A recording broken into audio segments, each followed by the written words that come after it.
Okay, so in the aftermath of the Xadavien Sims commitment to Oregon, guys, I really want to sit here and talk about kind of where I feel like the recruiting game is, but also to address a couple things because I think everybody's getting too worked up about a guy that had only played in Durant for, I believe it's only been 2 years. So, not even an Oklahoma native, just a guy that was playing here in the state. People are getting really worked up.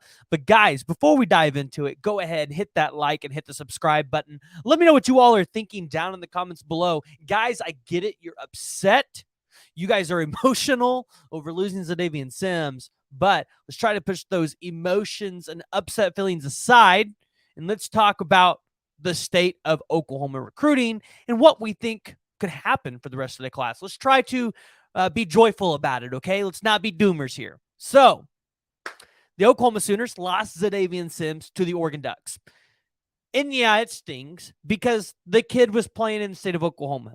But I was talking to Jay over at Unfair Sports about this, and I get it. I know what a lot of you guys heard from other people around the industry about Xadavien Sims trying to recruit David Stone to Oregon.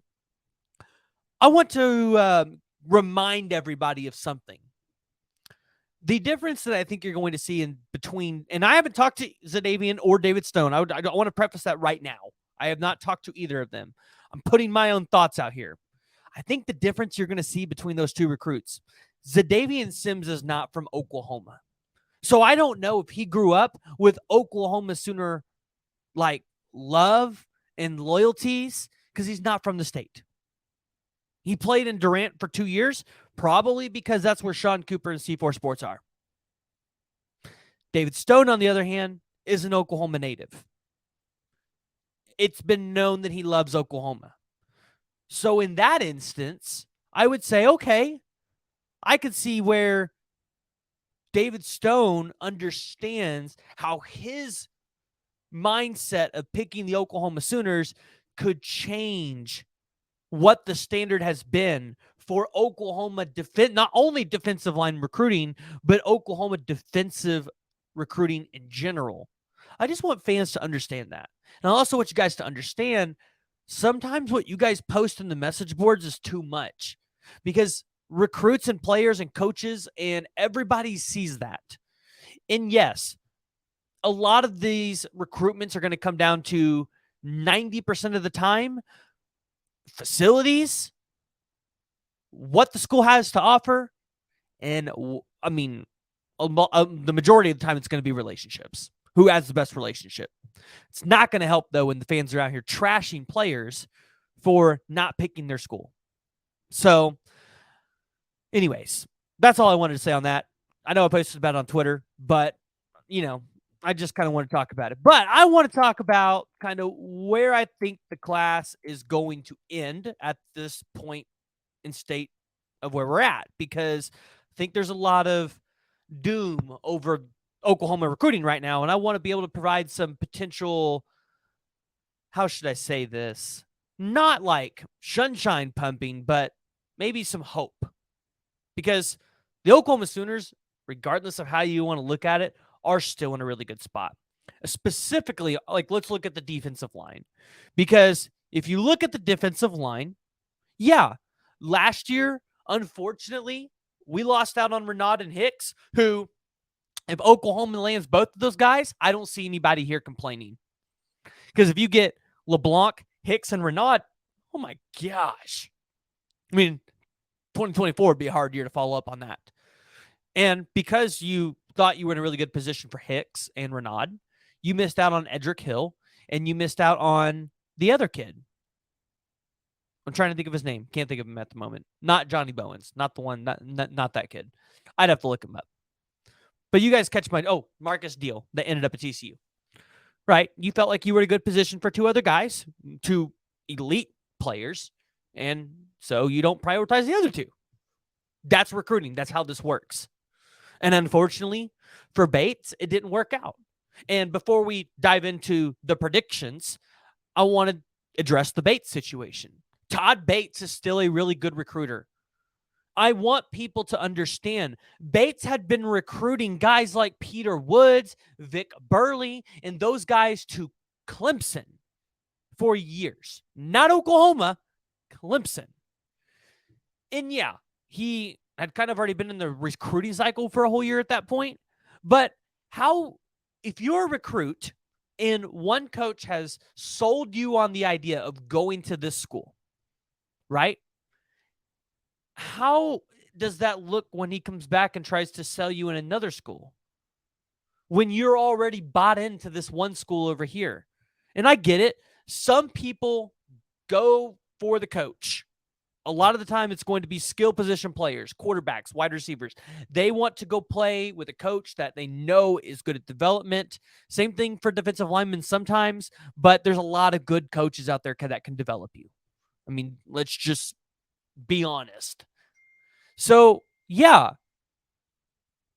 I just want people to understand that this year and next year are going to be the breakout years for Todd Bates, and probably more so next year than this year. But we still have high expectations for this class because you've got guys like David Stone in this class. So let's go ahead and dive into it a little bit. And we're going to start on the defensive line. So you heard Parker talk about Williams and Nwaneri. I'm iffy on putting him in this class. So for now, I don't have him in my predictions. But when I show you guys the class calculator, I'll show you what it looks like with him and without him. David Stone, I think, ends up in the class. And you guys heard my reason why. He's an Oklahoma native kid. He grew up liking the Sooners. He has every reason to be a Sooner. Xadavien Sims did not have every reason.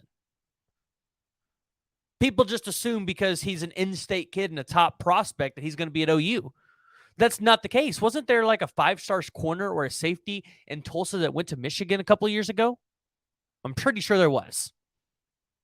They don't always end up here. So I got David Stone.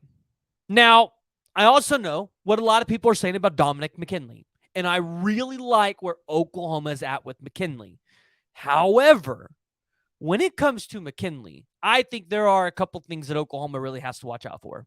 One, you're going up against Ohio State and Larry Johnson. That's going to be a hard one to beat. And you're already going to have to go up against Larry Johnson with at least Nigel Smith and David Stone. And I don't see you going a perfect score against Larry Johnson. Larry Johnson's going to beat you somewhere. And if you get David Stone, I think people would have to be okay if you miss out on McKinley. But if you land McKinley, it's all upside. So again, like Nwaneri, not counting on it, but we'll show you what it looks like if he commits to OU. Additionally, you're having to go up against Elijah Robinson at Texas A&M, who's done an incredible job down there. Put up one of the best classes of all time at Texas A&M. One of the best defensive line classes we've ever seen. And then, of course, you got Alabama. Well, Alabama right now, I mean, you've got Nick Saban. So, yeah. And then LSU, of course, with Jamar Cain. So, not sure where LSU's at on that list for, in my opinion, I feel like they're a little bit lower. Alabama, Texas A&M, Texas, Oklahoma, and Ohio State, I feel like are the leaders above LSU. But being from Louisiana, LSU, I think, has always got a shot. So, David Stone, I think, is your 5-star. I think I would mark him down and put my ass on the line to say David Stone's in your class. Nigel Smith, the 4-star, a lot of us believe could be a 5-star by the end of this class from Melissa, Texas. I think he'll be a Sooner. We've talked to him. You hear a lot of other people feel really good about him. Now, this is one of those recruitments where I think like this could be one of the ones you lose to Larry Johnson. As good as we feel about it. Reason being is Peyton Pierce right now is at Ohio State and has been recruiting him there. However, Nigel Smith has seemed pretty high about Oklahoma. So we'll have to see where this goes. I think he'll be a Sooner, but watch out for Larry Johnson in Ohio State. Joseph Jonah Ajonye, I think he'll be a Sooner. However, Georgia's making a push. He got to go on the Georgia's scavenger hunt. And, he was out there with a lot of elite players and Dylan Raiola. So Georgia, I think, is the team to watch out for if you're Oklahoma, but it sounds like Oklahoma is the leader there. And as long as OU continues to push really hard there, along with continuing to push the idea of the sole mission, which is what stood out to Joseph Jonah Ajonye, then you're probably good there at that point. Now, since you lost out on Xadavien Sims, I think you're potentially going to see a couple of other guys potentially pop up in this class. And maybe instead of taking just Xadavien Sims, maybe you take two more. So one of the other ones is Alex January from Duncanville, Texas. Now, Alex January is teammates with Colin Simmons. So if Colin Simmons ends up at LSU, you would think that maybe Alex January follows him out there. However, nothing set in stone, but that's a recruitment that you guys need to watch out for. Additionally, I have Jaden Jackson in this class. I think if you get David Stone, you can get Jaden Jackson. And Jaden Jackson, currently the number 663 ranked player in the class, can kind of fill in for that nose tackle position, which is what you were going to use Sims for. At 6'2", 300 pounds, definitely a guy I think that would be a take. And Alex January, by the way, was a 6'4", 325-pound kid. So either one of those guys will be takes. If you can get both, that would be really good. Additionally, I would like to see Todd Bates try to get back into the recruitment of Tyler Moore, but I've talked to Parker about it one time on a space, and he said Oklahoma's been kind of well removed from that recruitment. So I'm not sure if anything's going to change there. Again, really haven't had a chance to talk to him. Guys that you could see potentially OU go after to try to flip, maybe a Kellen Lindstrom from Springfield, Missouri. You had heard Brandon Drum and Parker Thune kind of talking about it on a live where they had felt like OU was in really good position there right before he ended up committing, saying like, hey, this is going to get closed down. So maybe that's a guy you look at and potentially saying, hey, like OU's got a shot there. So Kavion Henderson, a guy that Oklahoma was originally in, I just don't think they're going to be able to flip him from Arkansas. I think that recruitment's pretty well there. He's been there for a while. T.A. Cunningham, guys, I just don't think he's a take. I just don't think he's a fit for the culture. But we all wish T.A. Cunningham the best. And you know what? If Oklahoma decides to go after him and we're wrong, we're wrong.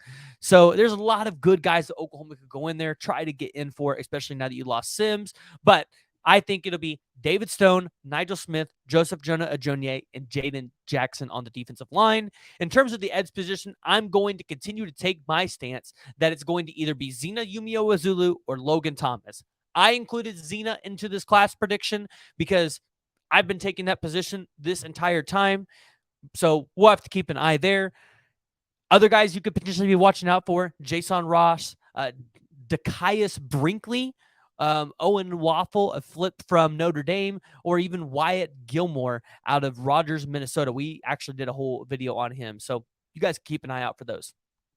Additionally, guys that Oklahoma could potentially go out there and get. At the running back position, I think it's easy. I think we're all pretty much in agreement with this. If you don't, jump in the comments. Taylor Tatum, Caden Durham. I don't think we need to dive into it too much more. Other than you have Stacey Gage. I will say Xavier Robinson, except you guys know that I've told you I just don't think he's a running back. I think OU uses him a little bit differently. I think you've heard that from a couple other people as well across the industry. But when you look at the wide receiver positions, at this point, it's just Brian Wesco that I think is the commit. If Brian Wesco doesn't commit, then we'll go down that road later on and look at additional prospects, but I think Brian Wesco's the take there. And then when it comes to inside offensive linemen, so obviously I have been on the bandwagon with Parker and Brandon. I have talked to Casey Poe myself. I believe Casey Poe will be a Sooner, but again, the team to watch out for is the pesky Georgia Bulldogs, especially after they just landed Dylan Raiola, the number one player and the number one player and the number one quarterback in this class. I mean, maybe he has some sway to get him there. Additionally, I think you get the center Jason Zandamela. I hope I said that last name right. At 6'3", 285, I think he would be an incredible take. He currently has an official visit set up with Oklahoma.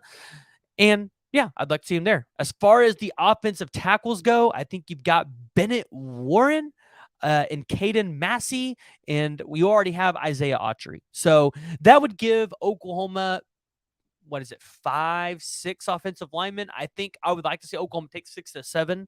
At one point I would have said Grant Bricks, but My gosh, guys, Parker Thune is the most plugged into that recruitment, and yeah, I just don't know. I don't know. So I'm gonna follow whatever Parker says there, and I don't think Parker feels too confident right now. Maybe you guys can ask him on the next OU Insider stream, but I'm not gonna include Grant Bricks at this time. I tried to get it connected with him one time, and it's been super hard. So I get it. The kid just probably doesn't like the whole process, but there are other offensive linemen that Oklahoma could potentially go out there and look at outside of Great Bricks. You got Weston Davis, you've got Max Anderson, and then you have on the inside offensive line, you got Liam Andrews, you've got Eddie Pierre-Louis. So there's options there, but I just think it's going to be those guys on the offensive line for the Sooners. Now, linebacker position is probably the interesting one because I know a lot of you guys are going to say, what about Sammy Brown? Well, again, I'm not plugged into that recruitment. He's a 5-star, guys. And the only 5-star I've talked to really outside of Dominic McKinley is Justin Williams, the linebacker, who I think is going to end up at Oregon and I don't think is going to be a Sooner. So, yeah, that's just my thing, guys. Defense or 5-stars are a little bit harder to get a hold of. And since I'm not like an insider and I'm not a big guy yet, or maybe ever. Yeah, I'm not going to have that kind of insider knowledge. You're going to have to go to Brandon and Parker, and I rely on what they say because I think they're the best in the industry for Oklahoma football. But for the linebacker position, you guys have said it, Braden Platt, the 6'2", 240-pound linebacker. I think he would be an excellent take for the Oklahoma Sooners. Additionally, you got Ty Anthony Smith. Yeah, I really like the kid. I've heard good things there across multiple fronts. And then, of course, Michael Boganowski. I just think the staff really loves him. And if you're going to recruit that area really well, you've got to be able to take a guy like Michael Boganowski, who I think has, and Jay has even said it too, but the upside of a PJ Adebayor in terms of how quickly he could rise through the rankings. Probably not going to be a 5-star. Sorry, guys, if you see me adjusting the thing down here, I got the dogs laying under my feet. They keep moving. But I think he has that kind of upside in terms to grow and develop and kind of, gain that prospectinism. Is that the right word? In terms of the recruiting rankings for 2024. So, and then of course at safety, I think, Michael Patterson McDonald will end up being in this class. Another Oklahoma native guy. I mean, why would he not be a take? And then the corner, obviously Eli Bowen. It's funny, but people for some reason were freaking out about the Texas official visit. Guys, his brother's here. He likes Oklahoma. I don't think there's any reason to freak out. Now, it'd be nice to get a guy like Kobe Black. I just don't think Oklahoma's going to get a Kobe Black. So I'm not going to put him in there. But let me go ahead and show you guys exactly what this class calculator looks like. Because honestly, in terms of anything that I do for you guys when in recruiting, this is probably my favorite tool to use. So 247 has this. Any of you guys can go on here and look this up. And I'm looking at it. I'm hoping you guys can see it. Let me zoom in a little bit, and maybe that will help you guys be able to see it on your screen. Let me see how that looks. Okay, that looks a lot better. Okay, so as of right now, I have this recruiting class with 24 commits at a 288.17 composite score. So you might be asking me, Preston, where does that put the Sooners in terms of the rankings right now? Well, 288 would obviously put them at number 1. But you have Michigan at 249.2 with 17 commits, Georgia at 245.86 with 13, and Ohio State at 238.43. So you would imagine if things continue to go the way that they do now, all 3 of those schools would probably finish above Oklahoma. So Oklahoma would probably be looking at the 4 or 5 spot again this year. But if you look at the 4 or 5 spot this year and you get the guys you think you're going to get on the defensive line, that's pretty incredible. So 288.17 composite score. It's all of these guys. Again, guys, if you have not played with the 247 Sports class calculator, go in and play with it. It is so much fun to kind of just speculate and be like, all right, what is this class going to potentially look like? But I told you guys we'd add Williams and Winery in here because I know some people don't want to give up on that recruitment. And since, Parker's kind of been high on it for a while, we'll include him. And then for giggles, we will include Dominic McKinley. I can spell his name right. We'll just do it by the last name. Can't spell today. Which By the way, we're going to have to edit this a little bit. If you get Dominic McKinley, you're probably going to have to take out another defensive lineman in here. So let's just take out Jaden Jackson, which is also another thing here. I want to point this out. If let's say you get David Stone, Nigel Smith, Joseph Jonah, Williams and Winery, and Dominic McKinley. Yeah, Xadavien Sims probably didn't want to be part of this class if that's what it was going to look like, just because, I mean, where's he going to see time, right? I mean, yeah, at the center position, and maybe Jaden Jackson's still a take at this point, but we're going to take him out just for the sake of argument. So we add these two in here, and then if that would give Oklahoma a 301.45 composite score with 25 commits. So let's say that probably puts you in the top 3 at that point. Now, let's say we're being really optimistic at this point now. Let's say you land both of those guys, plus everybody else in here. We're going to go in here and take out Ty Anthony Smith, and let's add a guy like Sammy Brown. Because I know that's everybody's favorite guy to talk about. Let's add Sammy Brown in here. With 25 commits, it gives you a 306.89. I still think your top 3, probably top 2, but we're still going to say safe to 3. So 25 commits. And let's say you also get Stacey Gage, because I think if Stacey Gage wants to be in this class, you get Stacey Gage. And let's say you land Kobe Black, because I know a lot of you guys will want to know what that looks like. In a perfect world, this is going to be a perfect world recruiting class right here. 313.26. It's going to have all the 5 stars that you guys want. Dominic McKinley, Kobe Black, Sammy Brown, David Stone, Williams, and Winery. And then Bryant Wesco is a 247 5-star, just not in the composite yet. So that would be, let's just say 247 5-stars. That's 1, 2, 3, 4, 5, 6. And that's still leaving the potential for Taylor Tatum to also crack into 5-star territory, because he's literally one spot outside of being a 5-star. So that's what the Oklahoma class could look like if we were being 100% optimistic. Like I said, realistically, let's take out Winery, let's take out Brown, let's take out Dominic McKinley, and let's add back in Jaden Jackson and Ty Anthony Smith. So ideally, that's where I think you land if you're the Oklahoma Sooners. Not a bad recruiting class. It's really not. And Oklahoma Sooner fans should be plenty happy enough if Todd Bates is just able to go out there and land those 3 or 4 or 5 guys. There should be no complaints at that point. So, guys, this is what I think could happen with the Oklahoma Sooners. And it's going to be a lot of fun. It's going to be a lot of fun to see where this class ends up and to see, hey, am I right? I'm just out here giving you guys my thoughts. That's all I am. I'm not going to consider myself a huge insider. Yes, we have recruits on the podcast. We interview them. Sometimes I still talk to them, but I'm not going to consider myself an insider. I still lean a lot on Parker Thune and Brandon Drum and a lot of these other guys out there. So, guys, one thing you can do for me, go ahead, hit that like and hit the subscribe button. Guys, tell me what you think of something like this. Do you want us to do another one? Maybe middle summer after Champion Barbecue, after we've seen a couple more commits, and kind of review where we're at again and give you one final one. What do you guys think about these? But guys, if we continue to lose recruits, don't be upset, guys. There are other directions. Sometimes there's a lot of things going in the background that you guys just don't understand. Don't be calling out recruits. Don't do that. It just gives everybody a bad look. But again, go ahead, hit the like, hit the subscribe button, jump down the comments below. Let me know what you guys think.